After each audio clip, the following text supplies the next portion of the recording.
Ce deuxième confinement, comme le premier, a également changé le visage de nos villes. Les immeubles de bureaux se sont vidés, les brasseries ont perdu leurs clients. C'est en fait tout un mode de vie qui s'est en quelque sorte évaporé. C'est le cas par exemple à la Part-Dieu à Lyon, deuxième quartier d'affaires de France, 1 600 000 mètres carrés de bureaux, aujourd'hui presque tous vides, comme l'ont constaté Céline Blancpain et Marjorie Nadal. Des gratte-ciel de plus de 200 mètres de hauteur et plus d'1 million de mètres carrés de bureaux. Le deuxième plus grand centre d'affaires de France, soudain déserté par ses cols blancs. On avait des étages à 100 mètres carrés où il n'y a personne. Normalement, il y a 100 personnes dans l'étage. Je crois qu'il doit y avoir 200 personnes sur les presque 3000 qu'il y a d'habitude, quoi. Donc peu de monde. En temps normal, plus de 60 000 personnes travaillent dans ce quartier de Lyon.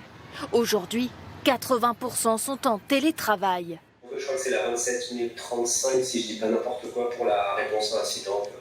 C'est le cas dans cette entreprise de sécurité informatique. Moi, j'ai commencé à refaire toutes mes VM. Tous les ingénieurs travaillent chez eux depuis l'annonce du nouveau confinement. Ça va me permettre de me concentrer sur d'autres. Plusieurs fois par semaine, on réunit l'équipe virtuellement et chacun va indiquer ce qu'il a fini, s'il éprouve des difficultés. Ce qui me manque, c'est vraiment surtout le contact humain. Même sentiment de solitude dans ce cabinet d'avocats qui emploie 70 personnes. Aujourd'hui, j'ai pas fait le compte exact, mais on doit être à peu près une quinzaine. C'est à peu près ça tous les jours.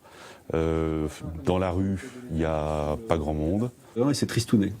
Donc on espère que ça va vite se résorber. Voilà. Entre les immeubles de bureaux, les 267 boutiques du centre commercial ont baissé le rideau.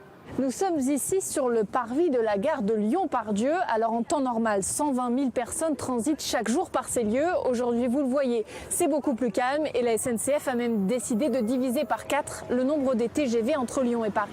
Principale victime de ce confinement, les commerçants.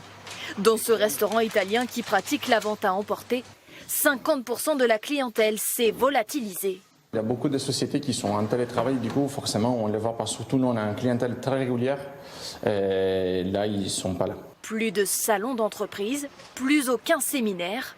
Bon, malheureusement on a eu une annulation, comme beaucoup en ce moment. Une catastrophe pour les nombreux hôtels du quartier. Ce gérant redoute de devoir fermer complètement d'ici quelques jours. On a des charges fixes qui sont importantes. Il n'y a aucun intérêt, si ce n'est de perdre de l'argent, d'ouvrir pour un client ou deux clients. D'autres hôtels ont aussi annoncé leur fermeture temporaire. Les commerçants de la Part-Dieu redoutent que cette nouvelle pratique du télétravail s'installe dans la durée.